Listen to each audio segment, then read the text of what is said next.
Chhatrapati Pramilaraje hospital सगळ्यात जुनं 1885 hospital. तिथं फार मोठ्या दुरावस्था तयार झालेल्या होत्या.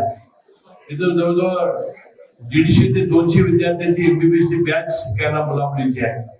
त्याशिवाय तिथे MD MA ची विद्यार्थी PG पोस्ट ग्रॅज्युएट शिकताय आणि त्याला शिक्षणासाठी व्यवस्था नाही. जागा फार अपुरी पडत होती. ती हेरिटेज बिल्डिंग असल्यामुळे फार गर्दी लागलेली होती. ड्रेनेज तुंबलेलं होतं. त्याला 100 कोटी रुपये आपण दिले आणि मी तुम्हाला विश्वास देतो की दिवाळी नंतर तुम्ही जाऊन बघा. तुम्ही बघितल्यानंतर तुम्ही चाट पडाल.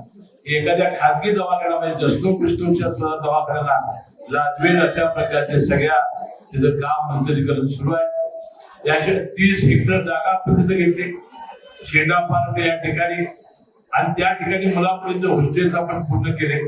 आपण auditorium, study room, examination hall जे मुलांना शिकायला लागते मोर्चरी हे सगळं पूर्ण केलं.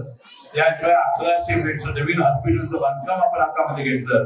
अजितदादा पवारांच्या हस्ते आपल्या भूमिपूजन निवडणुकीच्या आधी केलं होतं आणि बंधूंनो 2 वर्षांना ज्यावेळी ही इमारत सगळ्या पूर्ण होतील जवळजवळ 2-3 हजार कोटी रुपये लागतील.